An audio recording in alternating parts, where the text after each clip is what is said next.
Hungary की capital Budapest से लगभग 174 किलोमीटर की दूरी पर मौजूद ये है हंगरी का इकलौता और पूरे यूरोप कॉन्टिनेंट का सबसे बड़ा हिंदू गांव, जो हंगरी में कुछ ऐसा कर रहा है जिसकी आप कल्पना भी नहीं कर सकते। हंगरी के इस गांव में रहने वाली महिलाएं केवल साड़ियां पहनती हैं। यहाँ के पुरुष केवल धोती, कमीज और सनातन के दूसरे पारंपरिक कपड़े पहनते हैं। गांव में खेती करने के लिए ट्रैक्टर्स का यूज नहीं बल्कि बैलों के साथ सनातन के प्राचीन तौर तरीकों का इस्तेमाल किया जाता है। यहाँ के बच्चे मॉडर्न एजुकेशन के साथ साथ संस्कृत भाषा सीखकर वैदिक ज्ञान का अनुसरण करते हैं और सबसे बड़ी बात, यहाँ के बच्चे स्कूलों में माथे पर तिलक लगाकर जाते हैं और स्कूल से आने के बाद इस गांव में बनी गौशालाओं में गौ माता की सेवा करने जाते हैं। और पिछले कुछ सालों में हंगरी के इस सबसे बड़े हिंदू गाँव में आने वाले टूरिज्म की संख्या इतनी ज्यादा बढ़ चुकी है कि एक साल में जितने पर्यटक पूरे हंगरी में आते हैं उससे 3 गुना ज्यादा पर्यटक अकेले इस एंशिएंट हिंदू कल्चर पर बेस्ड इस गांव को देखने के लिए आते हैं। ये डेटा हंगरी की गवर्नमेंट ने खुद से शेयर किया है। तो चलिए जानते हैं कि हंगरी में इस हिंदू गांव की हिस्ट्री क्या है,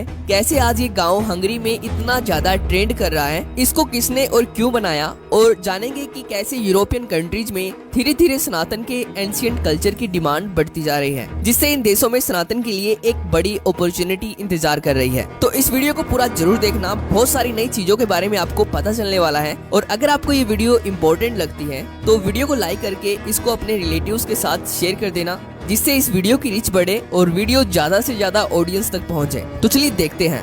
दोस्तों, इस गांव के कई नाम हैं। सबसे पहला नाम है कृष्णा वैली, दूसरा नाम है नव ब्रज धाम यानी कि नया ब्रज धाम, तीसरा नाम है इंडियन कल्चरल सेंटर। पर इस गांव का मुख्य नाम कृष्णा घाटी यानी कि कृष्ण वैली ही है, जो लगभग 660 एकड़ में फैली हुई है। इस गांव में खुद के स्कूल्स हैं, खुद के आयुर्वेदिक सेंटर्स हैं, मंदिर है, खुद की जैविक कृषि, वो भी बैलों के साथ सनातन के प्राचीन पारंपरिक तौर तरीकों से की जाती है, जिसको देखकर आपको भी ऐसा लगेगा कि सच में हंगरी के इस गांव में सतयुग की शुरुआत हो चुकी है। इसके साथ ही इस गांव में खुद की इलेक्ट्रिसिटी है, यानी कि पूरे गांव के हर घर और हर बिल्डिंग के ऊपर सोलर सेल लगाए गए हैं, जिससे हंगरी की गवर्नमेंट ये बात खुद मानती है कि ये पूरा गाँव आत्मनिर्भर है, जो हंगरी की नेशनल ग्रिड का हिस्सा नहीं है, जो गौशालाओं से और जैविक कृषि से अपने साधन खुद उत्पन्न कर रहा है। तो अब प्रश्न वही उठता है कि हंगरी में इस गांव को कब और किसने बनाया। दोस्तों, आपको ये जानकर हैरानी होगी कि हंगरी में इस गांव को बनाया गया था आज से लगभग 30 साल पहले, यानी कि सन 1993 में हंगरी के एक महान हिंदू संत शिवराम स्वामी के द्वारा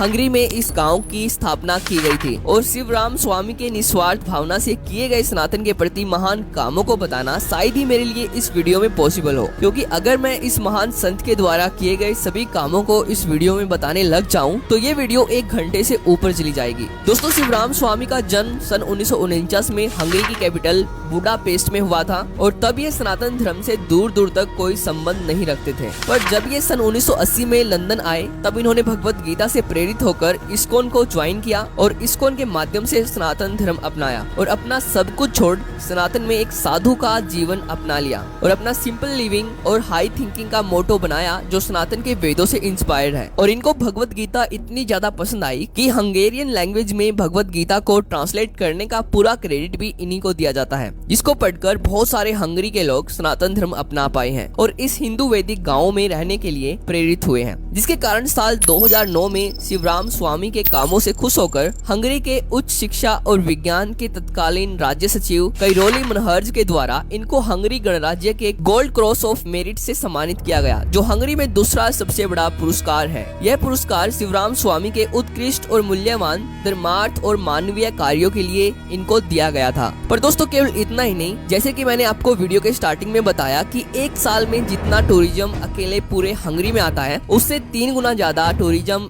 एक साल में अकेले हंगरी के इस हिंदू गाँव को देखने के लिए आता है। यानी कि एक साल में केवल 10,000 पर्यटक पूरे हंगरी में आते हैं, जो इनका ऑफिशियल डेटा है। और दूसरी तरफ एक साल में 30,000 से ज्यादा पर्यटक केवल हंगरी के इस हिंदू गांव को देखने के लिए आते हैं, जैसे कि आप इस वीडियो में देख सकते हो।